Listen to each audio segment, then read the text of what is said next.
بسم اللہ الرحمن الرحیم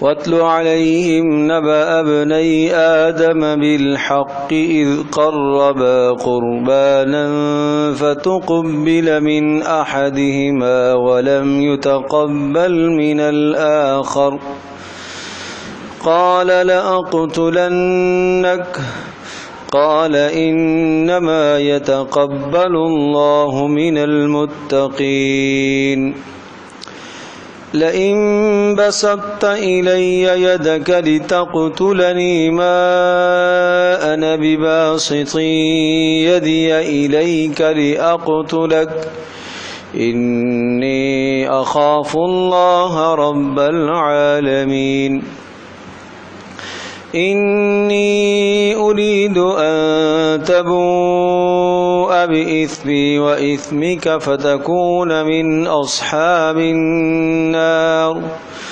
وذلك جزاء الظالمين فطوعت له نفسه قتل أخيه فقتله فأصبح من الخاسرين فبعث الله غرابا يبحث في الأرض ليريه كيف يواري سوءة أخيه قال يا ويلتى أعجزت أن أكون مثل هذا الغراب فأواري سوءة أخي فأصبح من النادمين من أجل ذلك كتبنا على بني إسرائيل أنه من قتل نفسا بغير نفس أو فساد في الأرض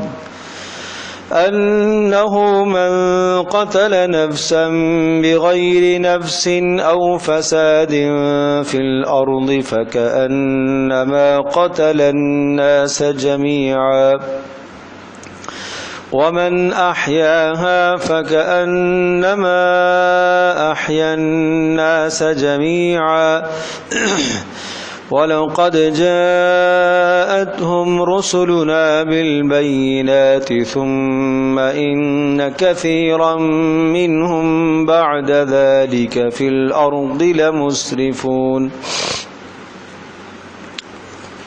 واتل عليهم نبأ ابني آدم بالحق قتل اور ڈاکہ زنی یہ بھی نقض عہد میں ہے، چونکہ سورت کا مضمون تھا نقض عہد کو مت توڑو، اوفو بالعقود، اللہ کے وعدوں کو پورا کیا کرو۔ اللہ کے وعدوں کا توڑنا نقض عہد کہلاتا ہے، تو اسی مناسبت سے یہ سارے احکام بیان ہو رہے۔ وَاتْلُ عَلَيْهِمْ نَبَأَ ابْنَيْ آدَمَ بِالْحَقِّ، آپ بیان کیجئے ان کے سامنے نبأ ابنی، خبر ابنی آدم، آدم علیہ السلام کے دو بیٹوں کی اطلاع آپ انہیں دے دیجئے، انہیں خبر دے دیجئے۔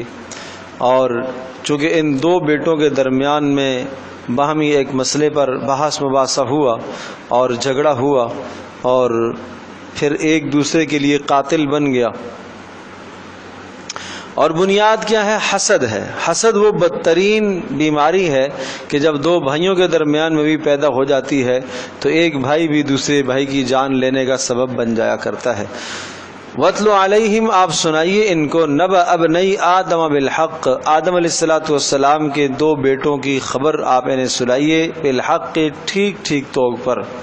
اذ قربا قربانا، جب ان دونوں نے اپنی اپنی قربانی کو پیش کیا، فتقبل من احدہما، ان میں سے ایک کی قربانی کو قبول کر دیا گیا، ولم يتقبل من الآخر، اور دوسرے کی قربانی کو قبول نہیں کیا گیا۔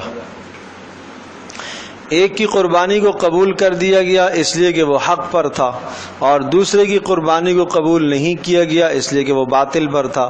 قصہ یہ ہوا کہ آدم علیہ السلام کے یہاں جو اولاد پیدا ہوتی، دو جڑوے بیٹے آدم علیہ السلام کے جڑوے اولاد پیدا ہوتی، ایک بیٹا اور ایک بیٹی۔ تو ایک بطن سے ایک مرتبہ میں جو بھائی اور بہن پیدا ہوتے تو وہ دو آپس میں محرم شمار کیے جاتے، اور پھر دوسرے سال جو دو بہن بھائی پیدا ہوتے وہ دو آپس میں محرم لیکن پہلے والوں کے ساتھ وہ غیر محرم شمار ہوتے۔ نسل انسانی کو آگے اسی طرح سے چلانا اللہ پاک کے یہاں مقصود اور مطلوب تھا۔ تو ایک کے ساتھ جو بہن پیدا ہوئی وہ اس کے لیے گویا کہ محرم تھی، اور اس کا نکاح اس دوسرے کے ساتھ کرنا طے پایا۔ یہ بات اسے پسند نہ تھی، ایک کو یہ بات پسند نہ تھی۔ حابیل اور قابیل تاریخ کی کتابوں میں، احادیث کی کتابوں میں ان دونوں کے نام بتائے گئے ہیں، اور قابیل جو ہے وہ قاتل قرار دیا گیا، وہ قاتل ٹھہرا، اور حابیل کو اس نے قتل کر دیا۔ تو قابیل کے ساتھ جو بہن پیدا ہوئی یہ عمر میں بڑا تھا، اس کے ساتھ جو بہن پیدا ہوئی وہ زیادہ خوبصورت نہ تھی، اور حابیل کے ساتھ جو بہن پیدا ہوئی وہ خوبصورت تھی۔ تو آدم علیہ السلام نے اسی ضابطے کے مطابق قابیل کے ساتھ جو بہن پیدا ہوئی اس کا رشتہ حابیل کے ساتھ کرنا طے فرمایا، اور اسی طرح سے حابیل کے ساتھ جو پیدا ہوئی تھی اس کا رشتہ قابیل کے ساتھ کرنا طے فرمایا۔ لیکن اس کو یہ بات پسند نہ آئی۔ قابیل کے ساتھ چونکہ جو بہن پیدا تھی، عرض کیا وہ زیادہ خوبصورت تھی، اس کا رشتہ طے ہوا حابیل کے ساتھ، اور حابیل کے ساتھ جو بہن پیدا تھی وہ زیادہ خوبصورت نہ تھی، اس کا رشتہ قابیل کے ساتھ طے ہوا۔ تو یہ بات اسے اچھی نہ لگی، اور جس وجہ سے اس نے اپنے بھائی کے ساتھ حسد کرنا شروع کیا۔ آدم علیہ السلام نے دونوں کو پھر یہ کہا کہ اب آپ ہر ایک اپنی اپنی قربانی پیش کرے کہ دیکھتے ہیں جو حق پر ہوگا اس کی قربانی قبول کر دی جائے گی، اور جو حق پر نہیں ہوگا اس کی قربانی رد کر دی جائے گی۔ تو چنانچہ جب دونوں نے قربانیوں کو پیش کیا تو ایک کی قربانی قبول ہو گئی، ایک کی نہیں ہوئی، یعنی حابیل کی قربانی قبول کر لی گئی اور قابیل کی نہیں ہوئی۔ اور قربانی کے قبول کرنے کا طریقہ اس زمانے میں یہ ہوتا تھا کہ آسمان سے کوئی آگ آئے اور جس جانور کو وہ رکھا جاتا تھا اسے وہ آگ آ کر جلا کر رکھ کر دے اور ختم کر دے، یہ قبولیت کی نشانی ہوتی تھی۔ اور ایک واقعہ یہ بھی تفاسیر کی کتابوں میں لکھا ہے، وہ اس سے بالکل مختلف اور ہٹ کر ہے کہ دونوں کے دونوں کا اپنا کام تھا، ایک کے پاس بکریوں کا ریوڑ تھا اور ایک کے پاس زراعت کا پیشہ تھا، اور دونوں نے اپنے وقت میں قربانیوں کو پیش کیا۔ ایک نے اپنی بکریوں میں سے ایک بکری کو پیش کیا، اور ایک نے کھیتیوں میں سے اپنی فصل کو اللہ کی راہ میں پیش کیا۔ تو ایک کی قربانی قبول ہو گئی، ایک کی قربانی قبول نہیں ہوئی، اور چونکہ جس کی قربانی قبول نہیں ہوئی وہ مخلص نہیں تھا، اس نے ردی مال اللہ کے سامنے پیش کیا، اس لیے اس کا ردی مال قبول نہیں ہوا۔ اور جس کی قبول ہوئی اور چونکہ وہ اخلاص میں تھا اور اس نے اپنا عمدہ اور بہترین مال قربان کیا، اس لیے اس کا مال قبول ہو گیا۔ یہ وجہ ان کے حسد کی بنی آپس میں۔ فتقبل من احدهما ولم يتقبل من الاخر قال لاقتلنك، تو کہا قابیل نے حابیل سے کہ میں تمہیں قتل کروں گا اس بنیاد پر۔ قال انما يتقبل الله من المتقین، تو اس نے جواب میں کہا انما يتقبل اللہ، اس وجہ سے تو مجھے قتل کر رہا ہے کہ میری قربانی قبول ہو گئی تیری نہیں ہوئی، تو یاد رکھ اللہ پاک تو متقیوں سے قبول کیا کرتا ہے، ادب والوں سے قبول کیا کرتا ہے، جن کی زندگیوں میں اللہ کا ڈر اور اللہ کا خوف اور تقوی ہوتا ہے ان سے اللہ پاک قبول کیا کرتا ہے۔ لئن بسطت الی یدک، اور اگر آپ نے میری طرف اپنا ہاتھ بڑھایا لتقتلنی، مجھے قتل کرنے کے لیے، ما انا بباسط، تو میں ہرگز میں نہیں بڑھاؤں گا یدی یا اپنا ہاتھ الیک آپ کی طرف، لاقتلک تاکہ میں آپ کو قتل کروں، میں آپ کو قتل کرنے کے لیے میں یہ جرت نہیں کر سکتا کہ میں جواباً بھائی پر ہاتھ نہیں اٹھا سکتا، اس لیے کہ اس وقت جواب دینے کا حکم ہی نہیں تھا، یہ اس شریعت میں یہ حکم نہیں تھا کہ اگر کوئی قتل کرے تو اس کا جواب دینے کی اجازت نہ تھی۔ اور دوسری بات یہ کہ زندگی میں یہ پہلا واقعہ پیش آیا، اس سے پہلے کوئی قتل کی نوبت آئی نہیں تھی کہ میں کیا کروں، تو اس لیے اس کے ذہن میں کوئی ایسی بات نہیں تھی۔ انی اخاف اللہ رب العالمین، میں تو ڈرتا ہوں اللہ تبارک و تعالیٰ سے جو جہانوں کو پالنے والے ہے۔ انی ارید ان تبوء باسمی واسمک فتکون من اصحاب النار، بے شک میں یہ چاہتا ہوں ان تبوء باسمی واسمک، کہ میرے گناہ کا وبال بھی تیرے اوپر آئے، واسمک، اور تیرے گناہ کا وبال بھی، یعنی جو تو مجھے قتل کر رہا ہے اور میرے اوپر زیادتی کر رہا ہے، زیادتی جب کرے گا تو میرے اوپر تو تو میرے گناہوں کا وبال آپ کی طرف منتقل ہو جائے گا. معنی یہ کہ قیامت کے دن مجھے اس پر اجر ملے گا اور میرے گناہ تیرے اوپر چلے جائیں گے اس لیے کہ تو نے میرے اوپر ظلم کیا ہے. اور طریقہ کار قیامت کے دن یہی ہوگا کہ ظالم کو مظلوم کو دینے پڑیں گے اعمال. فتکون من اصحاب النار، اور تو ہو جائے گا پھر اصحاب النار میں سے، دوزخیوں میں سے ہو جائے گا. وذالک جزاء الظالمین، اور ظالموں کا بالآخر یہی بدلہ ہونا چاہیے، ظالموں کی یہی سزا ہونی چاہیے. فطوعت له نفسه قتل اخیہ فقتلہ، پہلے وہ سوچتا رہا کہ میں کیا کروں، بالآخر اس کے دل میں یہ بات آ گئی. فطوعت له نفسه، تو اس کو آمادہ کر دیا اس کے نفس نے اس کو، قتل اخیہ، اپنے بھائی کے قتل کو، اس کے نفس نے اس کو تیار کر دیا اپنے بھائی کے قتل پر. فقتلہ، تو اس نے اسے قتل کر دیا. فاصبح من الخاسرین، تو وہ ہو گیا خسارے پانے والوں میں سے، ظاہر ہے دنیا میں سے بھی اور آخرت میں بھی. لیکن جب اس نے قتل کیا تو قتل کرنے کے بعد اسے بڑی شرمندگی ہوئی اور ندامت ہوئی کہ یہ میں نے اپنے بھائی کا خون کر دیا ہے. اور روایات میں آتا ہے کہ آدم علیہ الصلوۃ والسلام اس وقت وہاں موجود نہیں تھے، اور آدم علیہ الصلوۃ والسلام بیت اللہ کی طرف تھے. اور یہ واقعہ جب پیش آیا تو ایک دم آسمان پر کالے بادل، سرخ بادل چھا گئے. آدم علیہ السلام سمجھ گئے کہ کوئی واقعہ ایسا بڑا رونما ہوا ہے. اور یہ روایت میں آتا ہے کہ اسی وقت کائنات میں بہت سارے تغیرات ہوئے، اور درختوں کے اندر اور پھولوں کے اندر کانٹے پیدا ہو گئے جو کہ پہلے نہ تھے. تو یہ انقلاب پیدا ہوا، اور اشارہ اس بات کی طرف تھا کہ کسی کا قتل کتنا بڑا بدترین نقصان ہے، کہ اس کی وجہ سے کائنات میں کتنا تغیر آتا ہے اور کتنی اس میں اللہ تبارک تعالیٰ کی رحمتیں روک دی جاتی ہیں. جب اس نے قتل کر لیا تو اس کے بعد اب اسے سمجھ میں نہ آئے کہ میں اس کو کیا کروں، اس کی لاش کو کہاں لے کے جاؤں. اوپر لیے پھرتا تھا، کمر پر اٹھایا ہوا ہے، گھوم رہا ہے پھر رہا ہے، گھوم رہا ہے پھر رہا ہے، کہاں لے کے جاؤں، کہاں اسے رکھوں. جب آخر تعفن پیدا ہونے لگی، بدبو آنے لگی، تو اس کے بعد جو ہے اس کے دل میں یہ بات آئی. اور وہ بھی منظر اس نے دیکھا دو کووں کو، کہ دو کوے آئے اور وہ دونوں آپس میں لڑے، ایک نے دوسرے کو قتل کر دیا. تو جو قاتل کوا تھا اس نے اپنے مقتول کو زمین کے اندر کھرید کے دفنا دیا. تو اس کو یہ سمجھایا گیا اس عمل سے کہ اس طرح سے اپنے بھائی کی لاش کے ساتھ کرنا ہے. چنانچہ اس وقت سے فطرت نے گویا کہ یہ حکم دیا کہ ایک انسان کو، مرے ہوئے انسان کو دنیا کی نظروں سے اوجھل کرنے کے لیے اس کا یہ طریقہ ہے.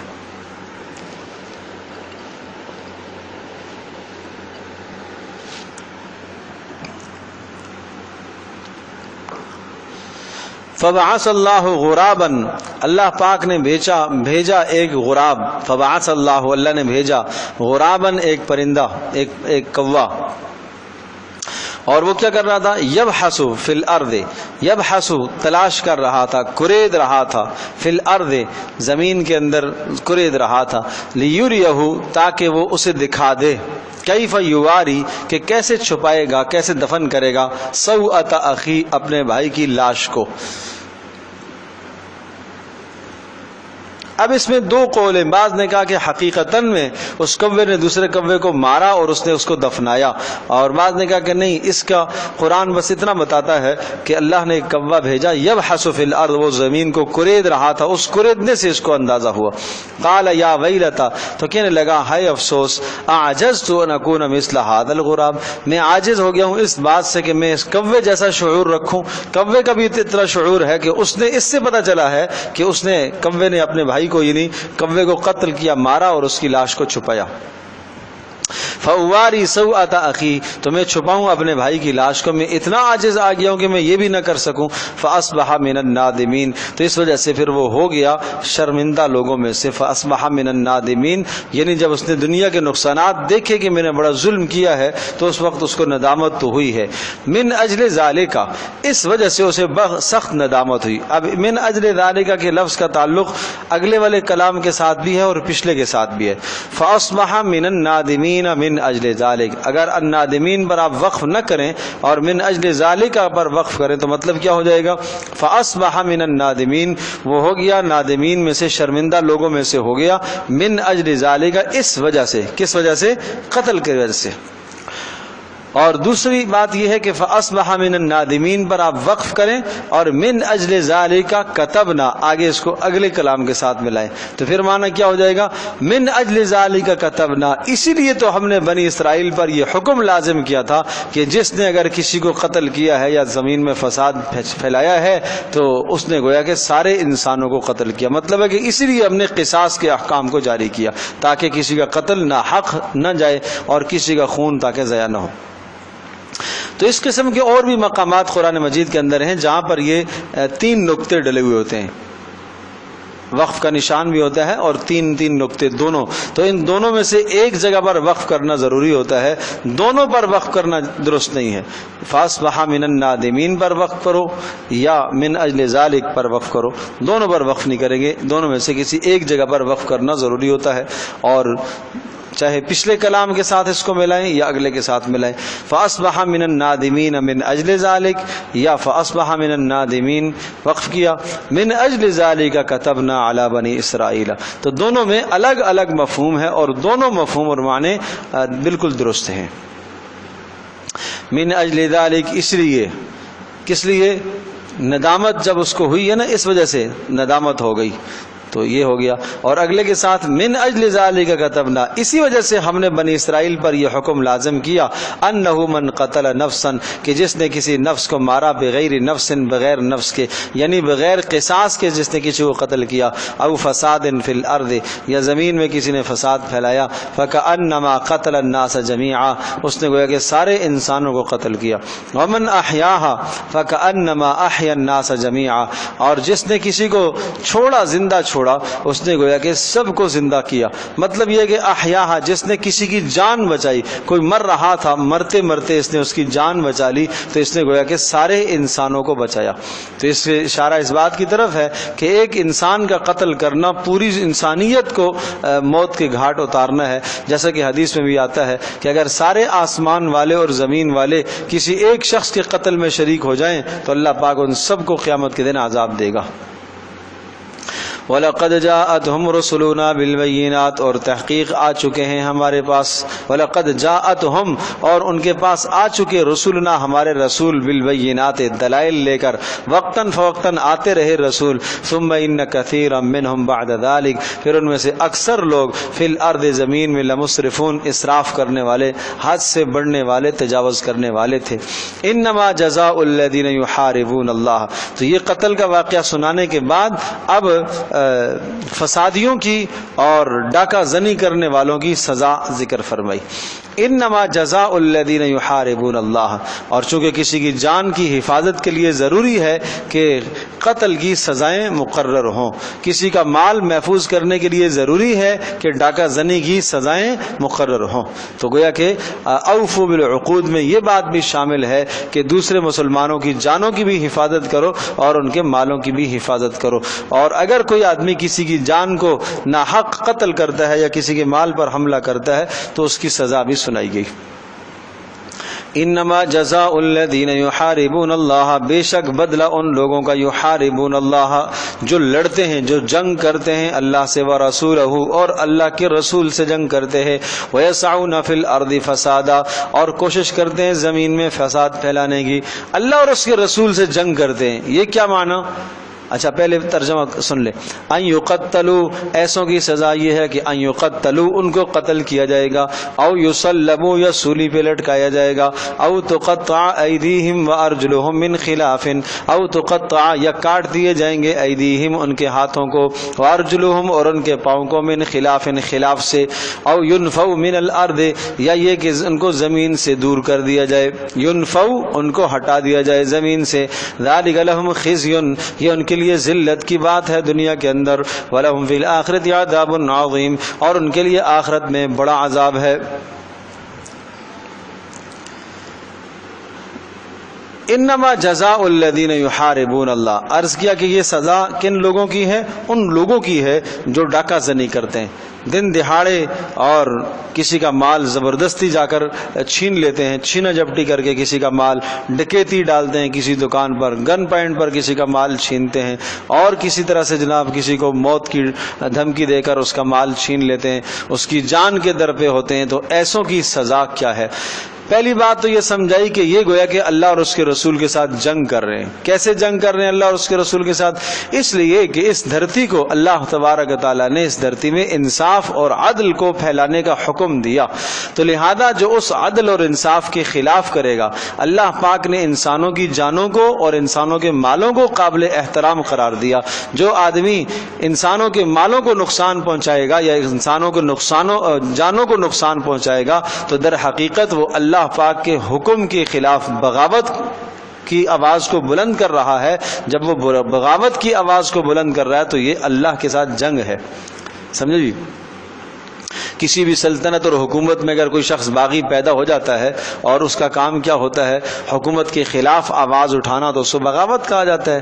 اور یہی کہا جاتا ہے کہ اس نے حکومت کے خلاف جنگ ٹھان لی ہے. اسی طرح سے اس دھرتی پر اللہ کا قانون نافذ ہو، اللہ کے رسول کا قانون نافذ ہو، تو جو شخص اس قانون کو پامال کرتا ہے اور اس کی دھجیاں بکھیرتا ہے، ایسوں کے لیے کہا کہ یہ اللہ اور اس کے رسول کے ساتھ جنگ کر رہے. وَيَسْعَوْنَ فِي الْأَرْضِ فَسَادًا، زمین میں فساد پھیلانے کی کوشش کرتے ہیں. ظاہر ہے کسی کے مال پر جب حملہ کرتے ہیں، کسی کی جان پر حملہ کرتے ہیں تو خوف و ہراس پھیل جاتا ہے، اور اس خوف و ہراس کو تعبیر کیا ہے زمین میں فساد پھیلانا. کفر کا پھیلانا یہ بھی فساد ہے، شرک کا پھیلانا یہ بھی فساد ہے، امن کو برباد کرنا یہ بھی فساد ہے، جانوں کو نقصان پہنچانا، مالوں کو نقصان پہنچانا، یہ سب کے سب کیا ہیں؟ فساد فی الارض ہیں. اب یہ 4 سزائیں ایسوں کی مقرر کی ہیں. پہلی سزا قتل کیے جائیں، دوسری سزا سولی پہ لٹکا دیے جائیں، تیسری سزا ان کے ہاتھ پاؤں خلاف سے کاٹ دیے جائیں. ہاتھ پاؤں کا معنی سیدھا ہاتھ الٹا پاؤں کاٹا جائے. اور چوتھی سزا او ينفوا من الارض، ان کو زمین سے دور کر دیا جائے. 4 سزائیں. ينفوا من الارض کے ایک معنی امام شافعی رحمۃ اللہ علیہ فرماتے ہیں کہ ملک بدر کر دیا جائے، ملک سے نکال دیا جائے، شہر سے نکال دیا جائے. امام حنیفہ رحمۃ اللہ علیہ فرماتے ہیں ينفوا من الارض کا معنی زمین سے غائب کرنے کا مطلب یہ ہے ان کو جیل میں بند کر دو. اس لیے کہ اگر آپ ملک بدر کر دیں گے، دوسرے ملک اور شہر کے اندر بھی جا کے اس نے وہی فساد کرنا ہے، تو اس لیے بہتر یہ ہے کہ اس کو کیا کر دو؟ قید کر دو، تاکہ لوگ اس کی شرارتوں سے محفوظ رہ سکیں. باقی عرض کیا کہ سزائیں 4 مقرر کی ہیں. پہلی سزا ہے ان یقتلوا، قتل کیے جائیں گے. اگر ڈکیتی ڈالتے وقت صرف کسی کی جان لیتا ہے، مال لینے میں کامیاب نہیں ہوا، کسی کی جان اس نے قتل کر دی ہے، تو او یقتلوا، ان یقتلوا کا تعلق پھر اس بات سے ہے کہ اس کو قصاص میں قتل کیا جائے گا. نمبر 2 او یصلبوا، یا اسے سولی پہ لٹکایا جائے گا. کب؟ جب دونوں کام کرے، مال بھی لے کسی کا اور کسی کی جان بھی مارے، تو پھر قتل کر کے اس کی لاش کو سولی پہ لٹکا دیں گے تاکہ لوگوں کے لیے عبرت بنے. 2 سزائیں ہو گئیں. اگر 2 جرائم ہو گئے تو قتل بھی اس نے کیا اور مال بھی لوٹا، تو پھر اس کو سولی پہ لٹکائیں گے. اور تیسری سزا تقطع ایدیہم وارجلہم من خلاف، ہاتھ پاؤں خلاف سے کاٹے جائیں گے. یہ کب ہے؟ کہ جب صرف مال چرا کے لے جائے، یعنی ڈکیت ہے اور زبردستی اور دھمکی دے کر گن پوائنٹ پر کسی کا مال نکال کے لے گیا، تو اس صورت کے اندر کیا سزا دی جائے گی؟ سیدھا ہاتھ الٹا پاؤں کاٹا جائے گا. چور کی سزا صرف ہاتھ کٹنا ہے، آگے آئے گی، اور اس کی سزا 7 پاؤں بھی کٹنا ہے. اس لیے کہ جناب چور اور اس میں تھوڑا سا فرق ہے. اس میں کے اندر چونکہ مزید اس نے اگلے کو ڈرایا ہے، دھمکایا ہے، اور چور تو چھپ کے مال چوراتا ہے، وہ تو خود ڈر رہا ہوتا ہے کہ میں کہیں پکڑا نہ جاؤں. او ينفوا من الارض. اور چوتھی صورت یہ ہے کہ اس نے ڈاکہ ڈالنے کی کوشش تو کی، نہ قتل کر سکا نہ کسی کا مال چرا سکا، بہرحال دونوں چیزوں میں ناکام رہا، تو او ينفوا من الارض، اس صورت کے اندر نہ اس نے قتل کیا نہ مال دیا، تو اسے جیل میں بند کر دو. ذالک لہم خزی فی الدنیا، ہاں یہ دنیا کے اندر ذلت اور رسوائی والی بات ہے. ولہم عذاب عظیم الا الذین تابوا من قبل ان تقدروا علیہم فاعلموا ان اللہ غفور رحیم. فرمایا الا الذین تابوا، اگر یہ لوگ توبہ کر لیتے ہیں، من قبل ان تقدروا علیہم، آپ کے قابو پانے سے پہلے پہلے اگر یہ توبہ کر لیتے ہیں، بھاگ گئے اور ابھی تک آپ نے تو ان پر قابو نہیں پایا، حکومت نے قابو نہیں پایا، اقتدار نے قابو نہیں پایا، گرفتار نہیں ہو سکے، اور اس سے پہلے پہلے انہوں نے توبہ کر لی ہے، اور وہ توبہ ذرائع سے یہ بات ثابت ہو گیا، ہاں واقعتاً پکی توبہ کر دی ہے، تو پھر یہ سزائیں منتفی ہو جائیں گی، پھر یہ سزائیں ان کو نہیں دی جائیں گی۔ فاعلموا ان اللہ غفور رحیم، تو جان لو اللہ تبارک و تعالی بخشنے والا مہربان ہے، غفور رحیم، اللہ پاک بخشنے والا مہربان۔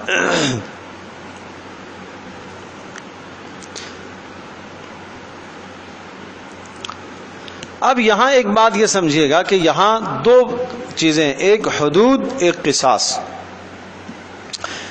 یہ بڑی اہم باتیں ہیں، ان کو ذرا ذہن نشین فرما لیں۔ شریعت کی طرف سے جو سزائیں نافذ ہیں، دو طرح کی سزائیں ہیں، ایک تعزیرات، بلکہ یوں سمجھے کہ تین قسم کی سزائیں ہوتی ہیں، حدود، قصاص اور تعزیرات۔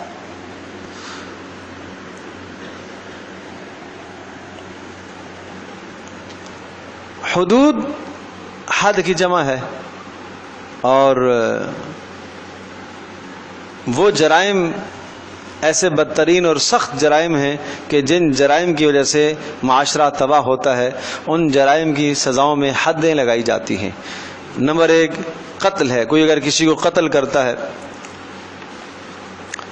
بلکہ یہ سمجھیے زنا، اس کی سزا جو ہے وہ کیا کہلائے گی؟ حد کہلائے گی۔ زانی کو سنسار کرنا کیا کہلائے گا؟ حد۔ اور اگر وہ غیر شادی شدہ ہے تو اسے 100 کوڑے، یہ حد ہے۔ نمبر دو تہمت زنا، کوئی زنا کی تہمت لگاتا ہے تو حد ہے، کیا حد ہے؟ 80 کوڑے۔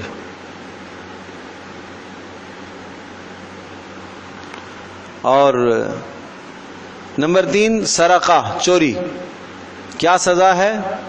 حد۔ کیا سزا بتائی؟ ہاتھ کٹے گا،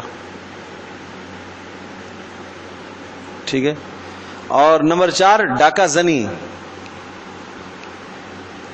اگر کوئی ڈاکہ ڈالتا ہے تو کیا سزا ہے؟ حد کیا ہے؟ ہاتھ پاؤں کا خلاف سے کٹنا، ہاتھ پاؤں کا خلاف سے کٹنا اور سولی پہ لٹکانا، ٹھیک ہے۔ اور نمبر 5 شراب، کوئی شراب پیتا ہے تو اس کو بھی حد لگے گی، کتنی؟ 80 کوڑے۔ جی میں بتاتا ہوں۔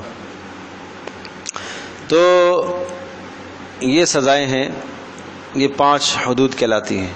کیا؟ زنا، تہمت زنا، چوری، ڈکیتی اور شراب نوشی۔ تو ان 5 جرائم پر جو سزائیں نافذ ہوتی ہیں ان کو کیا کہا جاتا ہے؟ حدود، ٹھیک ہے۔ اور دوسری سزا ہے قصاص۔ قصاص کا مطلب کوئی جب کسی کی جان مارتا ہے، کسی کو قتل کرتا ہے، اب وہ قتل کرنا اگر متعمدن ہو، جان بوجھ کر ہو، تو قصاص آئے گا، قاتل کو قتل کیا جائے گا، اور اگر مقتول کے ورثاء دیت پر راضی ہو گئے تو دیت دی جائے گی، ٹھیک ہے۔ یہ جو پہلے والے 5 ہیں یہ حدود کہلاتے ہیں۔ حدود میں کسی بھی قسم کا کوئی سمجھوتا نہیں ہوتا، وہ اللہ تبارک و تعالیٰ کا حق وہاں پر غالب ہے۔ اگر کوئی زنا کرتا ہے اور جس عورت سے اس نے بدکاری کی ہے، اگر وہ عورت یا اس عورت کے ورثاء معاف کر دیں تو تب بھی حد ساقط نہیں ہوتی۔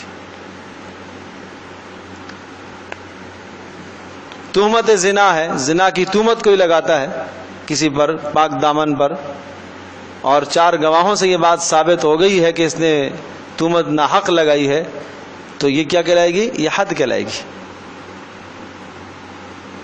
اب اگر وہ معاف کرنا چاہے یہ معاف نہیں ہوگی۔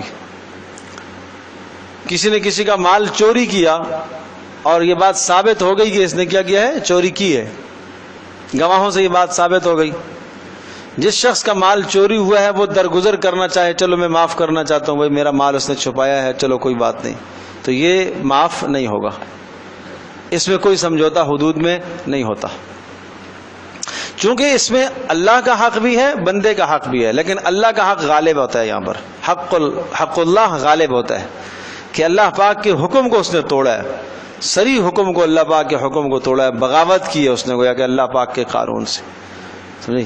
تو اس لیے اس میں کوئی سمجھوتا نہیں. یہی وجہ کہ آپ علیہ الصلوۃ والسلام کے سامنے بھی ایسے واقعات آئے, سفارشیں کی گئی ہیں, سمجھے. ایک عورت نے چوری کی, ہاتھ کٹوائے, آپ نے کاٹنے کا حکم دیا, کہ اگر فاطمہ بنت محمد بھی ہوتی تب بھی یہ حکم نافذ کرتا. اسی طرح سے زنا پر کسی کو سنسار لگانے کی بات آئی اور اسے پتھر مار کے سنسار کرنے کی بات آئی, وہ حد جاری کرنے کی بات آئی, تو اس پر بھی لوگوں نے سفارش فرمائی. اسامہ بن زید سے لوگوں نے کہا کہ آپ سفارش فرمائیں, آپ کی بات سنتے, تو اس پر بھی آپ علیہ السلام نے اسی قسم کی باتیں فرمائی. یہ تو اللہ کا حق ہے, یہ تو نافذ ہوگا. اول تو تم کوشش یہ کیا کرو کہ ان کو میرے پاس نہ پہنچنے دو, یہ باتیں میرے پاس نہ آئیں. اگر میرے پاس آ گئیں تو اس کے بعد مجھے اس پر حد نافذ کرنا لازم ہے. قاضی کے پاس مقدمہ چلا گیا تو پھر قاضی اس میں معاف نہیں کر سکتا. ہاں اگر پیچھے ہی کسی نے معاملے کو رفع دفع کر دیا اور کسی کو پتہ چل گیا کہ یار اس نے جرم کیا ہے, زنا ثابت ہو گیا ہے کسی پر, لیکن اگر عدالت میں 4 گواہ نہیں پہنچے تو اس پر حد نہیں لگے گی. حد تو کوئی اور تو نافذ کر نہیں سکتا, وہ عدالت نے نافذ کرنی ہے, سمجھے جی. اور قصاص کے اندر حق العبد غالب ہے, بندے کا حق غالب ہے, بندے کا حق غالب رکھا گیا ہے. جب بندے کا حق غالب رکھا گیا ہے تو یہی وجہ ہے کہ وہاں پر مقتول کے ورثاء کو اختیار دیا جاتا ہے کہ اگر آپ چاہیں تو آپ کے بندے کو جو قتل کیا گیا ہے, آپ قاتل کو معاف کرنا چاہیں تو معاف کر سکتے ہیں. آپ دیت پہ راضی ہونا چاہیں تو راضی ہو سکتے ہیں. آپ آدھی دیت لے لیں, کچھ نہ لیں, للہ فلہ معاف کر دیں, ان کو معافی کا مکمل اختیار ہوتا ہے. ٹھیک ہے جی. یہ ہو گئی حدود اور قصاص. پھر قصاص کے اندر صرف قتل ہی نہیں ہے, اگر کوئی کسی کے اطراف کو کاٹتا ہے, کوئی کسی کا ہاتھ توڑ دیتا ہے تو بدلے میں ہاتھ توڑا جائے گا. کوئی کسی کا دانت توڑ دیتا ہے, توڑا جائے گا دانت. کسی کی آنکھ پھوڑ دیتا ہے, پھوڑی جائے گی آنکھ. لیکن اب یہاں پر بھی بندے کا حق غالب ہے, جس کی آنکھ کسی نے پھوڑی اگر وہ معاف کرنا چاہتا ہے درگزر ہو سکتا ہے. دانت توڑا ہے وہ معاف کرنا چاہتا ہے درگزر ہو سکتا ہے. ان سب کو کیا کہیں گے؟ قصاص. اور حدود اور قصاص دونوں متعین ہیں اللہ کی طرف سے. کیا کیا سزا ہے وہ متعین ہے, حد بھی متعین ہے, قصاص بھی متعین ہے. اور وہ چیزیں کہ جہاں حدود اور قصاص نہیں ہیں ان کو تعزیرات کہا جاتا ہے. سزائیں تو ہیں لیکن وہ ان کو کیا کہتے ہیں؟ تعزیرات. تعزیرات ان سزاؤں کو کہا جاتا ہے کہ جس میں سزا شریعت نے کوئی مقرر نہیں فرمائی. جرم کی نوعیت دیکھ کر قاضی خود سزا مقرر کرے گا کہ کتنی سزا اس کی ہونی چاہیے. اگر وہ شاذ و نادر جرم ہے, ملک کے اندر کبھی کبھار ہوا تو ہلکی سزا ہوگی, لیکن اگر وہ جرم بڑھ گیا ہے اور ہر آئے دن اس قسم کا قصہ پیش آ رہا ہے تو پھر اس کی سزا سخت بھی ہو سکتی ہے. اس کی سزا جو ہے وہ ساری زندگی جیل بند کرنا بھی ہو سکتی ہے. اس کی سزا جناب اسے ڈنڈے لگانا بھی ہو سکتی ہے. اس کی سزا قتل بھی ہو سکتی ہے. یہ ساری سزائیں پھر ان کو کیا کہیں گے؟ تعزیرات. تو تعزیرات بہت ساری ہیں, ان کا کوئی باب متعین نہیں ہے یا ان کی کوئی حد متعین نہیں ہے کہ کتنی تعزیرات اور کتنی سزائیں ہیں. کم سے کم جو ہے وہ شریعت نے ہاں جو حد بتائی ہے 3 تعزیرات میں 3 کوڑے بھی لگا سکتے ہیں. زیادہ سے زیادہ آپ کوڑے لگائیں گے تو 39 کوڑے. اگر کوڑوں کی سزا دینی ہے 40 کوڑے, چونکہ غلام کی سزا ہے, حد ہے, تو اس حد سے اس کو کم ہی رکھنا ہے تاکہ حد کے ساتھ یہ مل نہ جائے. یہ تعزیرات کہلاتی ہے.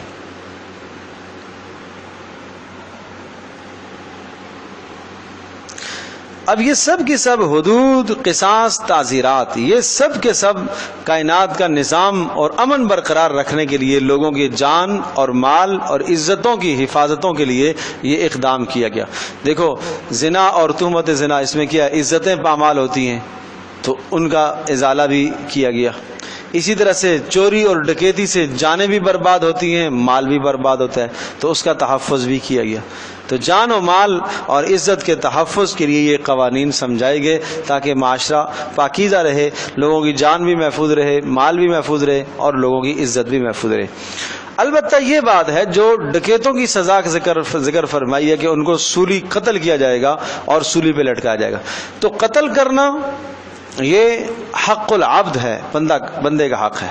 اور سولی پہ لٹکانا جو ہے یہ حق اللہ ہے. یہ جو آگے استثناء آیا نا، الا الذین تابوا من قبل ان تقدروا علیہم، اگر جناب وہ توبہ کر دیتے ہیں تو اللہ تبارک و تعالیٰ، یعنی اگر اقتدار اور قدرت حاصل ہونے سے پہلے وہ توبہ کر لیتے ہیں تو درگزر ہے. تو کیا درگزر ہے؟ کیا چیز؟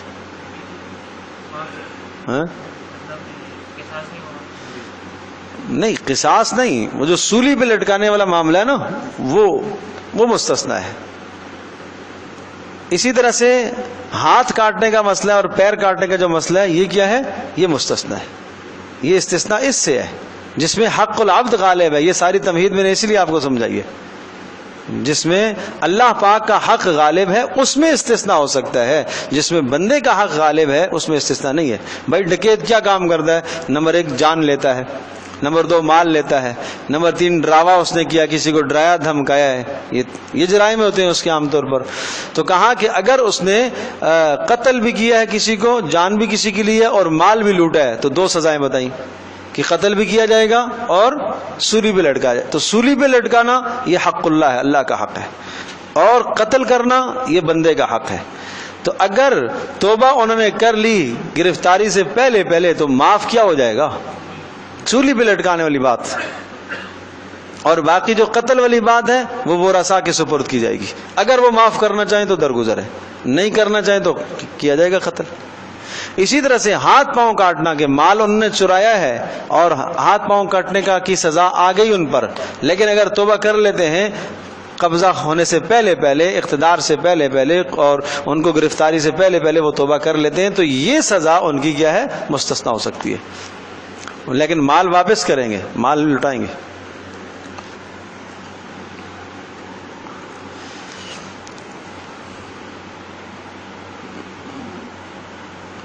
اور اسی طرح سے اگر انہوں نے کسی کی جان نہیں ماری ہے، مال بھی نہیں چرا کے لے جا سکے لیکن زخمی کر دیا ہے، گولی چلائی ہے، اگلا زخمی ہو گیا ہے، ہاتھ پیر توڑ کے چلے گئے ہیں، تو اب اس میں کیا آئے گا؟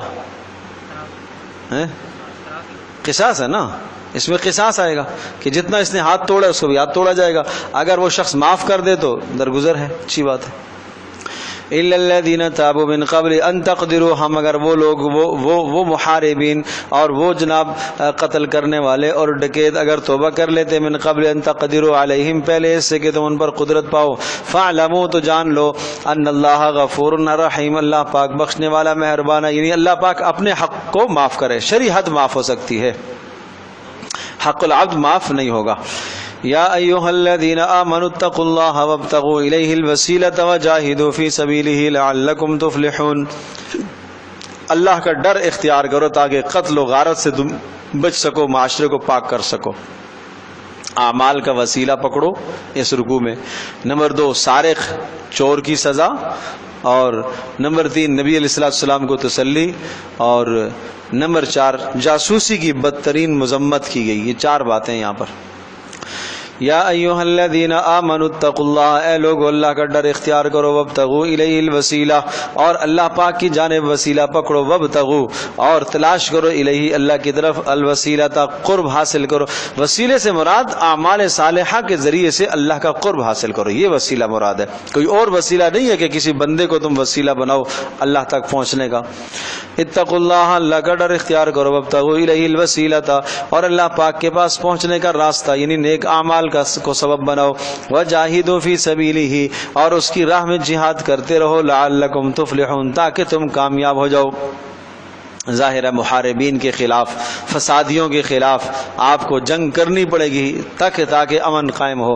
ان الذین کفروا لو ان لهم ما فی الارض، بے شک وہ لوگ جنہوں نے کفر کیا، لو ان لهم ما فی الارض جميعا، لو اگر، ان بے شک، لهم ان کے لیے ہو، ما فی الارض جميعا جو کچھ زمین میں خزانے ہیں سارے کے سارے اگر ان کے قبضے میں دے دیے جائیں، ومثلہ معه، اور اس دنیا کے بدلے میں ایک اور دنیا بھی ان کے سامنے آ دیا جائے لیفتدوا بہ، اور کیوں دے دیا جائے؟ تاکہ آخرت کے عذاب سے اپنے آپ کو چھڑا لیں، لیفتدوا تاکہ فدیہ دے دیں، من عذاب یوم القیامت جہنم قیامت کے دن کے عذاب سے فدیہ دے دیں، ما تقبل منہم کبھی بھی ان سے قبول نہیں کیا جائے گا، ولہم عذاب علیم اور ان کے لیے دردناک عذاب ہے۔ آخرت میں کوئی فدیہ قبول نہیں کیا جائے گا، اس دنیا کے اندر یہ سارے مسائل قبول کیے جاتے ہیں۔ یریدون ان یخرجوا من النار، وہ چاہیں گے جہنم سے اپنے آپ کو آزاد کرنا، نکلنا، وما هم بخارجین منها، لیکن نہیں نکل سکیں گے، ولہم عذاب مقیم اور ان کے لیے عذاب ہے دائمی عذاب، عذاب مقیم دائمی عذاب۔ والسارق والسارقة فاقطعوا أيديهما جزاء بما كسبا نكالا من الله، والسارق والسارقة اور وہ شخص، والسارق چوری کرنے والا مرد، والسارقة چوری کرنے والی عورت، فاقطعوا أيديهما ان دونوں کے ہاتھوں کو کاٹ دو، سیدھے ہاتھ گٹے سے کاٹ دیے جائیں گے، سمجھے، کلائی سے ہاتھ کا کاٹ دیا جائے گا۔ جزاء بما کسبا، یہ بدلہ ہے جو اس نے کسب کیا ہے، جو اس نے گناہ کمایا ہے، نکالا من اللہ، اللہ کی طرف سے بطور سزا کے، واللہ عزیز حکیم، اللہ پاک سخت سزا دینے والا ہے، حکیم اور حکمت والا بھی ہے، جیسا جرم ہوتا ہے اسی کے مناسب وہ سزا بھی دیتا ہے۔ فمن تاب من بعد ظلمہ واصلح، فمن تاب جو شخص توبہ کر لیتا ہے، من بعد ظلمہ چوری کر لینے کے بعد، واصلح اور آئندہ کے لیے جناب اس جرم سے اپنے آپ کو دور کر لیتا ہے، فإن اللہ یتوب علیہ، اللہ تبارک تعالیٰ بھی اس کی توبہ کو قبول کر لے گا، ان اللہ غفور الرحیم، اللہ پاک بخشنے والا مہربان ہے۔ الم تعلم ان اللہ لہ ملک السماوات، یہ حکم اس لیے سنایا ہے الم تعلم، اس لیے کہ کیا آپ جانتے نہیں ہو اللہ ہی کے لیے ہے جو آسمانوں میں اور جو زمینوں میں ہے، سب کچھ اللہ ہی کے لیے ہے، تو پھر اللہ جس طرح سے چاہے گا حکم نافذ فرمائے گا۔ یعذب من یشاء ویغفر لمن یشاء، جسے چاہتا ہے سزا دیتا ہے، جسے چاہتا ہے بخش دیتا ہے، واللہ علی کل شیء قدیر، اور اللہ تبارک تعالی ہر شے پر قدرت رکھنے والا ہے۔ یا ایھا الرسول لا يحزنک الذین یسارعون فی الکفر، رسول پاک صلی اللہ علیہ وسلم کو تسلی، اے رسول لا يحزنک، آپ کو غم میں نہ ڈالے، الذین وہ لوگ، یسارعون فی الکفر جو کفر کے اندر دوڑتے چلے جاتے ہیں، یسارعون جو کفر میں دوڑتے چلے جاتے ہیں، من الذین قالوا ان لوگوں میں سے، یعنی جو ہر وقت جن کی کوشش کفر کے پھیلانے میں ہے، من الذین قالوا آمنا ان لوگوں میں سے جنہوں نے کہا ہے آمنا ہم ایمان لائے ہیں، بافواہہم لیکن ان کا ایمان لانا صرف منہوں سے ہے، زبانوں سے ہے، ولم تؤمن قلوبہم لیکن ان کے دل تو ایمان نہیں لائے، ومن الذین ہادوا اور ان لوگوں میں سے بھی ان کا بھی زمین میں کفر پھیلانا آپ کو غمگین نہ کرے، منافق لوگ بھی اور یہود بھی، اگر اللہ نے ان کو دنیا میں کسی قسم کی کوئی قدرت اور اقتدار اور اختیار دیا ہے، عزت دی ہے، تو آپ غمگین نہ ہوں۔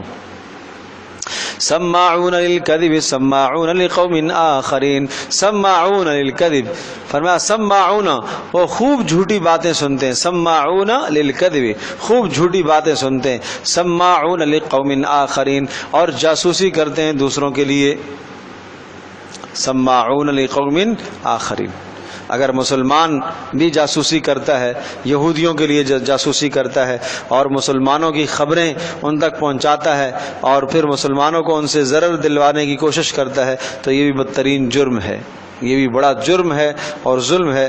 ایسوں کی حدیث پاک میں آتا ہے کہ زبانیں قیامت کے دن جو ہے وہ لمبی لمبی نکلی ہوئی ہوں گی اور اپنی زبانوں کو رونتے ہوئے جائیں گے میدان محشر میں، جو مسلمانوں کی شکایات جا کے دوسروں کے پاس لگاتے ہیں اور مسلمانوں کی جاسوسیاں کرتے ہیں اور پھر مسلمانوں کو اس سے نقصان پہنچاتے ہیں۔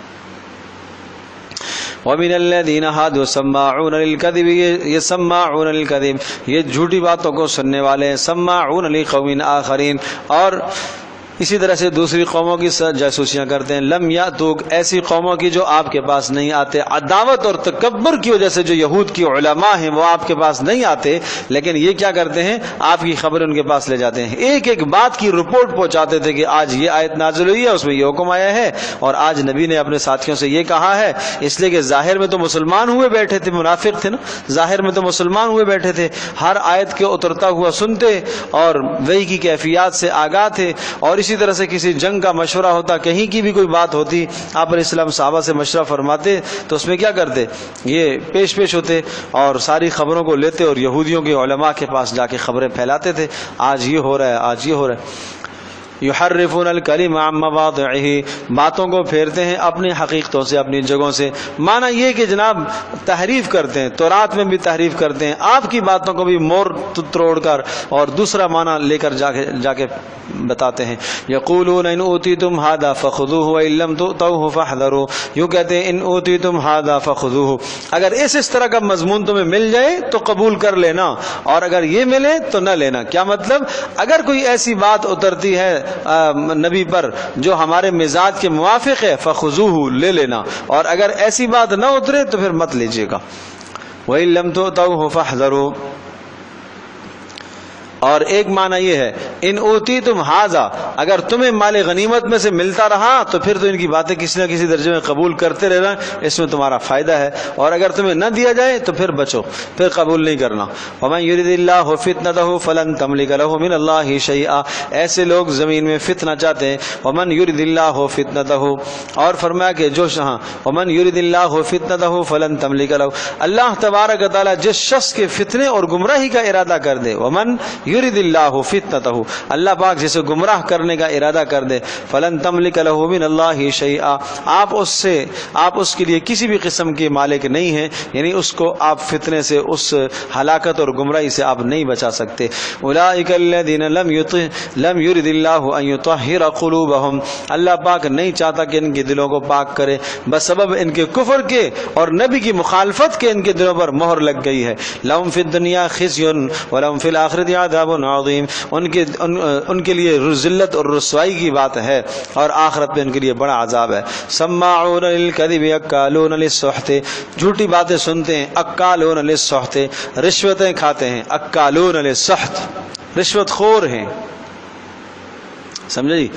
فَإِن جَاءُوكَ فَاحْكُم بَيْنَهُمْ، اگر آپ کے پاس کوئی فیصلہ لے کے آتے ہیں، فَاحْكُم بَيْنَهُمْ، چاہیں تو آپ فیصلہ فرما دیں اپنی شریعت کے مطابق، او اعرض عنہم، اور اگر آپ چاہیں تو آپ اعراض کریں، آپ فیصلہ نہ کریں. وَإِن تُعْرِضْ عَنْهُمْ، لیکن اگر آپ اعراض کرتے ہیں، فَلَن يَضُرُّوكَ شَيْئًا، وہ آپ کا کچھ نہیں بگاڑ سکتے، کوئی نقصان نہیں دے سکتے. یہ اس وقت کی بات ہے کہ جب تک جہاد کا حکم نہیں آیا تھا، تو اب آپ چاہیں تو ان کے درمیان میں فیصلہ کر دیں اپنی شریعت کے مطابق، اور چاہیں تو آپ فیصلہ نہ کریں. نہیں، اب کہا کہ چونکہ جہاد کے حکم کے نازل ہونے کے بعد اب سارے فیصلے جو ہے وہ قرآن کے مطابق ہوں گے. وَإِنْ حَكَمْتَ فَاحْكُم بَيْنَهُمْ بِالْقِسْطِ، اور اگر آپ فیصلہ کرتے ہیں ان کے درمیان میں تو آپ انصاف اور عدل سے فیصلہ کریں، شرعی قانون کے مطابق آپ ان کے درمیان میں فیصلہ کریں جو شریعت آپ پر نازل کی گئی ہے. ان اللہ یحب المقسطین، بے شک اللہ تبارک تعالیٰ پسند کرتا ہے مقسطین، انصاف کرنے والوں کو. وکیف یحکمونک، اور آپ کو کیسے حکم بنائیں گے، آپ کو کیسے فیصل بنائیں گے، آپ کے فیصلے کو تسلیم ہی نہیں کرتے. کیوں؟ اس لیے کہ وعندہم التوراۃ، ان کے پاس تورات بھی موجود ہے، فیہا حکم اللہ، اس میں بھی تو یہی حکم ہے. ایک قضیہ، ایک قبیلہ آپ کے پاس آیا یہودیوں کا، اور یہی کوئی قتل کا کیس لے کے آئے، زنا کا کیس لے کے آئے، تو ظاہر سی بات ہے کہ قتل اور زنا دونوں کی سزا جو تورات میں تھی وہی قرآن میں بھی تھی. تو کہا کہ آپ اپنی شریعت کے مطابق ان کے درمیان میں فیصلہ فرمائیں، لیکن یہ آپ کو حکم مانتے نہیں ہیں، آپ کا فیصلہ تسلیم نہیں کرتے. کیوں؟ اس لیے کہ ان کو پتہ ہے کہ تورات میں بھی یہی بات آئی ہے، اور وہ تورات ان کے پاس موجود ہے. یہ اس طرح سے فیصلہ کرتے تھے کہ اگر کوئی مالدار آدمی اور ذی وجاہت آدمی اس قسم کا جرم کر لیتا تو یہود کے علماء کہتے ہیں بس اس کی سزا ہے یہ ہے کہ گدھے پر اس کو سوار کرا دیا جائے اور بازار میں اس کو پھیرا دیا جائے، یہ اس کی سزا ہے. کوئی غریب آدمی اگر اس قسم کا جرم کرتا تو کہتے ہیں اس کی سزا قتل ہے. سمجھے؟ تو رشوت لے کر آسان فتوے دے دیتے اس طرح سے. وَكَيْفَ يُحَكِّمُونَكَ، آپ کو کیسے فیصل بنائیں گے. وَعِندَهُمُ التَّوْرَاةُ فِيهَا حُكْمُ اللَّهِ، اور ان کے پاس تورات بھی ہے جس میں اللہ کا یہی حکم موجود ہے. ثُمَّ يَتَوَلَّوْنَ مِن بَعْدِ ذَلِكَ، اس کے بعد وہ اعراض کرتے ہیں. وَمَا أُولَٰئِكَ بِالْمُؤْمِنِينَ، اور یہ لوگ صاحب ایمان نہیں ہیں، یہ لوگ صاحب ایمان نہیں ہیں، اس لیے کہ صرف تورات پر ایمان تو ہے لیکن تورات بھی تحریف شدہ ہے، قرآن پر ان کا ایمان نہیں ہے، اس لیے صاحب ایمان نہیں ہے. اِنَّا أَنزَلْنَا التَّوْرَاةَ فِيهَا هُدًى وَنُورٌ، حالانکہ ہم نے تورات میں احکام نازل کیے ہیں جن کے اندر یہ باتیں موجود ہیں. اللہ کے احکام کے مطابق فیصلہ نہ کرنا بھی نقض عہد ہے. اس رکوع کا خلاصہ اللہ کے احکام کے مطابق فیصلہ نہ کرنا، یہ کیا ہے؟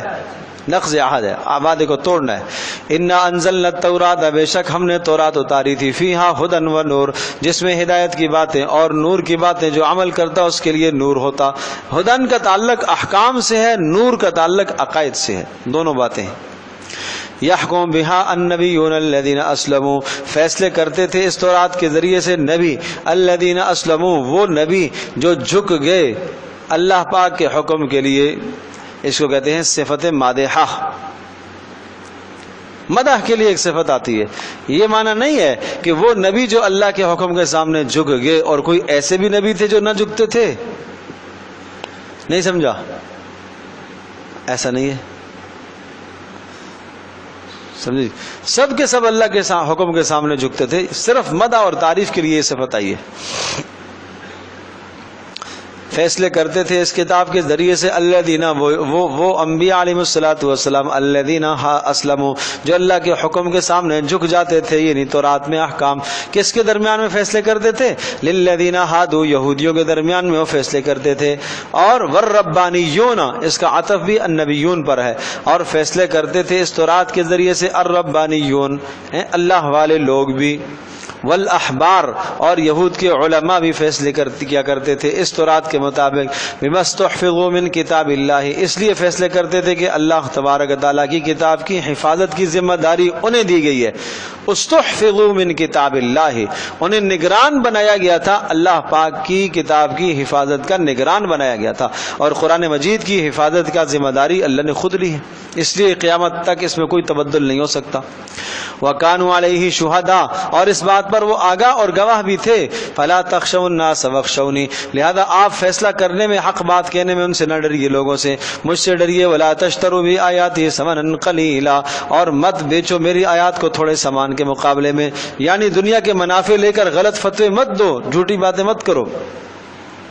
وَمَن لَّمْ يَحْكُم بِمَا أَنزَلَ اللَّهُ فَأُولَٰئِكَ هُمُ الْكَافِرُونَ۔ وَمَن لَّمْ يَحْكُم، اور جو فیصلہ نہ کرے، بما انزل اللہ پر، جو اللہ نے اتارا ہے اس کے مطابق فیصلہ نہ کرے، وہ کافر سمجھا جائے گا۔ اللہ اکبر، اللہ اکبر۔ یہاں بات سمجھنے کی ہے، وہ لوگ جو غیر اقوام کی ملازمتیں کرتے ہیں، کافروں کی ملازمتیں کرتے ہیں، ان کے پاس ملازم ہیں اور ان کے پاس نوکریاں کرتے ہیں، اور اگر ان کے فیصلے ایسے ہیں جو 100% قرآن مجید کے خلاف ہیں، تو ایسی جگہ پر نوکری کرنا ان کے لیے حرام ہے، ملازمت کرنا ان کے لیے حرام ہے۔ اور جو احکام اللہ نے بتائے ہیں، اگر ان احکام کو چھوڑ کر وہ دوسرے حکم کو پسند کرتا ہے، دوسرے قانون کو پسند کرتا ہے، تو ایسا شخص کافر ہو جائے گا، اسلام سے ہی نکل جائے گا، سمجھے جی؟ زنا کا کوئی قانون اسلام کا بتایا ہوا قانون یہ ہے، قتل کا قانون ہے، چوری کا قانون اسلام کا بتایا ہوا ہے، چوری کا قانون اسلام کا بتایا ہوا ہے کہ چور کے ہاتھ کاٹے جائیں، ڈکیت کا قانون بتایا گیا ہے کہ اس کو اگر اس نے مال بھی لوٹا ہے، قتل بھی کیا، تو اس کو قتل کر کے سولی پہ لٹکایا جائے۔ اگر کوئی آدمی کہتا ہے کہ نہیں یہ قانون زیادہ ٹھیک نہیں ہے، اس کے علاوہ وہ والا جو قانون ہے فلاں ملک میں جو نافذ ہے اور وہ اللہ اور اس کے رسول کے حکم کے مطابق کا نہیں ہے، تو یہ آدمی اسلام سے خارج ہو جائے گا اس وجہ سے، اس لیے کہ اس نے اس آیت کا انکار کیا۔ اسی پر کہا گیا وَمَن لَّمْ يَحْكُم بِمَا أَنزَلَ اللَّهُ، جو بما انزل اللہ پر فیصلہ نہیں کرتا اور غیر کے فیصلے کو بہتر سمجھتا ہے، یہ تو کافر ہو جائیں گے۔ وَكَتَبْنَا عَلَيْهِمْ فِيهَا أَنَّ النَّفْسَ بِالنَّفْسِ، اور ہم نے تورات میں یہ بھی حکم نازل کیا تھا کہ نفس کے بدلے میں نفس ہوگا، اگر کوئی آدمی کسی نفس کو قتل کرے گا تو اس کے بدلے میں کیا ہے؟ نفس قتل کیا جائے گا، یعنی جان کے بدلے میں جان ماری جائے گی، سمجھے جی؟ اب یہاں یہ بات آتی ہے کہ تورات میں ہم نے حکم دیا تھا، وہ احکام جو تورات کے احکام قرآن میں اللہ پاک نے ذکر فرمائے ہیں، وہ ہمارے بھی دین کا حصہ ہیں۔ اگر ذکر کر کے اللہ نے نکیر نہیں فرمائی تو ہمارے دین کا حصہ ہے، اگر ذکر کر کے اللہ پاک نے نکیر فرما دی یا یہ کہہ دیا کہ یہ ان کے ساتھ خاص ہے، تو پھر وہ ہمارے دین کا حصہ نہیں ہے۔ جیسا کہ آتا ہے وَعَلَى الَّذِينَ هَادُوا حَرَّمْنَا كُلَّ ذِي ظُفُرٍ، کہ یہودیوں پر ہم نے حرام کیا ہے ہر کھر والا جانور، اونٹ کا کھانا ان کے لیے حرام تھا، شتر مرغ کا گوشت ان کے لیے حرام تھا۔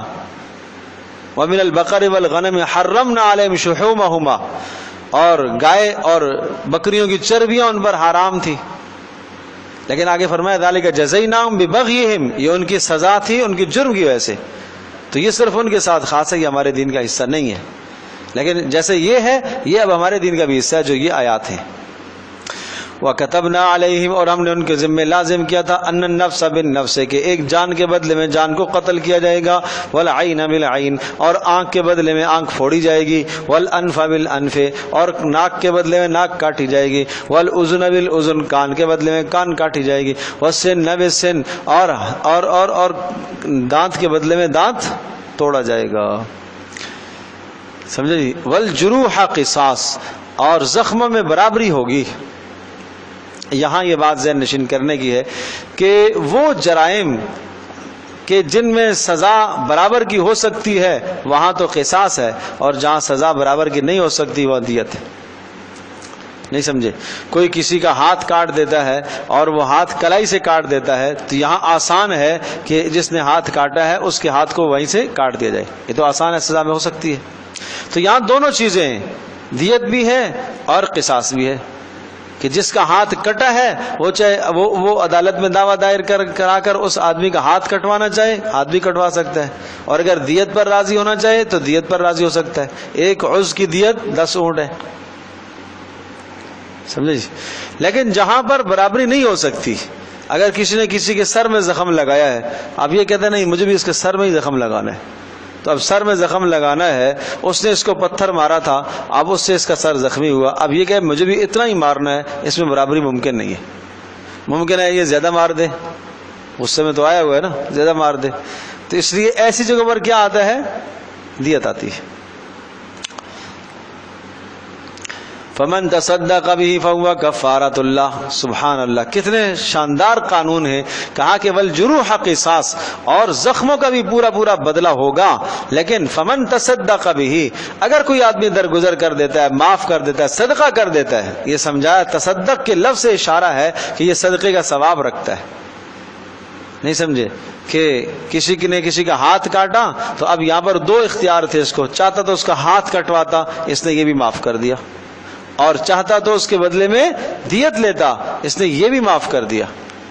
تو دونوں معاف کر دیتا ہے یا ایک معاف کر دیتا ہے؟ ہاتھ کی کٹائی معاف کر دیتا ہے، دیت پر راضی ہو جاتا ہے، تب بھی ثواب کی بات ہے، اس کا ہاتھ تو کم از کم بچ گیا، اس نے ہاتھ کے بدلے میں مال دے دیا ہے۔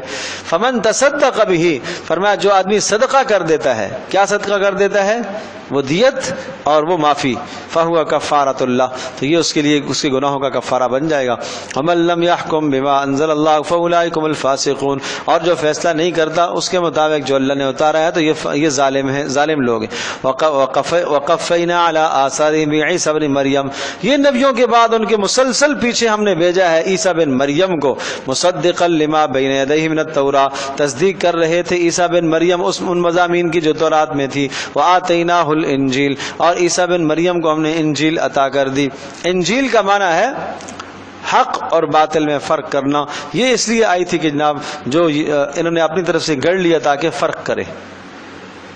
فیہا ہدن و نور، اور اس انجیل کے اندر بھی ہدایت کی باتیں تھی اور نور کی باتیں تھی۔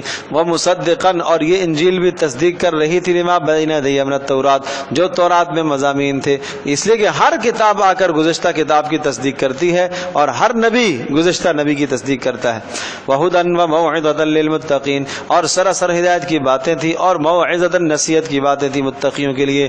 ولیحکم اہل الانجیل بما انزل اللہ فیہ، لہذا ہم نے یہ حکم جاری کیا تھا ان لوگوں کے لیے کہ اہل انجیل یعنی نصرانی لوگ فیصلہ کریں بما انزل اللہ، جو اللہ نے ان پر اتارا ہے۔ ومن لم یحکم بما انزل اللہ، اور جو فیصلہ نہیں کرتا اس مضمون کے مطابق جو اللہ نے اتارا، فاولئک هم الفاسقون، یہ لوگ نافرمان ہیں۔ فاسق بمعنی کافر، یہاں پر بھی وہی بات یہاں آئے گی جو پیچھے آئی ہے، اگر وہ دوسرے فیصلے کو بہتر سمجھتا ہے تو کافر ہے۔ وانزلنا الیک الکتاب، اب اس کے بعد تورات اور انجیل کے تذکرے کے بعد قرآن کا تذکرہ۔ وانزلنا، اور ہم نے اتارا الیک آپ کی طرف اے نبی الکتاب، یہ قرآن، بالحق، حق کو واضح کرنے کے لیے، اور اس کتاب کا وصف کیا ہے؟ مصدقاً، یہ بھی تصدیق کرنے والی ہے، لما بین یدیہ من الکتاب، جو کتابیں ان کے پاس ہیں، یہاں کتاب سے مراد تورات و انجیل دونوں ہیں۔ ومہیمنا علیہ، اور یہ کتاب آپ کی یعنی قرآن مجید یہ تورات اور انجیل پر نگران ہے۔ کیا مطلب؟ جو مضامین تورات و انجیل میں تھے وہ یہاں پر آئے ہیں۔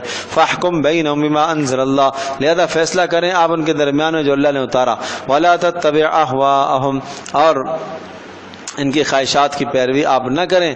عما جاءک من الحق، عما جاءک، ہاں ایسا اس چیز سے پھرتے ہوئے جو آپ کے پاس حق آیا ہے اس سے پھر کر، اس سے اعراض کر کے آپ ان کی خواہشات کی پیروی نہ کریں. کیا معنی کہ غیر مسلم اقوام اگر تمہیں ایسی باتوں کا حکم دیں جو تمہارے دین کے خلاف ہیں تو پھر ان کی پیروی نہ کرو. لکل جعلنا منکم شرعۃ ومنہاجا، ہر ایک امت کے لیے ہم نے شرعہ، ایک راستہ، ایک دستور کی بات مقرر کی ہے اور ایک چلنے کا راستہ بنایا ہے. ولو شاء اللہ لجعلکم امۃ واحدہ، اللہ چاہتا تو سب کو ایک امت بنا دیتا. ولیکن لیبلوکم فیما آتاکم، لیکن اللہ تبارک و تعالیٰ تمہیں آزمانا چاہتا ہے جو تمہیں دیا ہے. فاستبقوا الخیرات، نیکیوں میں آگے بڑھتے رہا کرو. الی اللہ مرجعکم جمیعا، اللہ کی طرف تم سب کو لوٹ کے جانا ہے. فینبئکم بما کنتم فیہ تختلفون، اور اللہ پاک تمہیں تمہارے حکموں، فینبئکم تمہیں بتائے گا جس چیزوں میں تم اختلاف کرتے ہو. وَأَنِحْكُمْ بَيْنَهُمْ بِمَا أَنزَلَ اللَّهُ، اور آپ فیصلہ کر دیجئے ان کے درمیان میں جو اللہ نے اتارا. وَلَا تَتَّبِعْ أَهْوَاءَهُمْ، ان کی خواہشات کی پیروی، ان کے رسم و رواج کی پیروی آپ نہ کریں کہ وہاں کیا ہے، لوگ ناراض ہو جائیں گے. وَاحْذَرْهُمْ، اور اس بات سے ڈریے، ان يَفْتِنُوكَ، کہ کہیں آپ کو کسی فتنے میں نہ ڈال دے. عن بعض ما انزل اللہ الیک، کہیں آپ کو پھیر نہ دے. عن بعض ما انزل اللہ الیک، ان مضامین سے جو ہم نے آپ پر اتارے ہیں. ارے بات سمجھے جی، کہیں ان کے رسم و رواج کی وجہ سے، کہیں ان کے ڈر کی وجہ سے، کسی بھی وجہ سے کہیں ایسا نہ ہو آپ پھر جائیں. ہاں اللہ کا نبی تو نہیں پھرتا، یہ امت کو ایک تنبیہ کی جا رہی ہے. فَإِن تَوَلَّوْا فَاعْلَمْ أَنَّمَا يُرِيدُ اللَّهُ أَن يُصِيبَهُم بِبَعْضِ ذُنُوبِهِمْ، ان سب باتوں کے بعد بھی اگر وہ اعراض کرتے ہیں تو آپ جان لیں اللہ پاک چاہتا ہے کہ ان يُصِيبَهُم بِبَعْضِ ذُنُوبِهِمْ، ان کے سزاؤں کی، گناہوں کی سزا انہیں دنیا میں دے. وَإِنَّ كَثِيرًا مِّنْهُمْ لَفَاسِقُونَ، اور ان میں سے اکثر و بیشتر تو حد سے پھرے ہوئے نافرمان ہیں. أَفَحُكْمَ الْجَاهِلِيَّةِ يَبْغُونَ، ان سب باتوں کے بعد کیا یہ جاہلیت کی زندگی کو چاہتے ہیں؟ اللہ کے فیصلے کو چھوڑ کر کسی اور فیصلے کو ماننا یہ تو جاہلیت ہے. ومن احسن من اللہ حکما، اور اللہ کے حکم سے، اللہ کے فیصلے سے زیادہ اچھا کس کا فیصلہ ہو سکتا ہے؟ لقوم، اس قوم کے لیے یوقنون، جو یقین رکھتی ہو، جو اللہ پر ایمان اور یقین ہے، ان کے لیے سب سے بہترین تو اللہ کا قانون ہے، اللہ کا فیصلہ ہے، انہیں وہ اپنانا چاہیے، نہ کہ غیروں کے فیصلوں کو اپنانا چاہیے.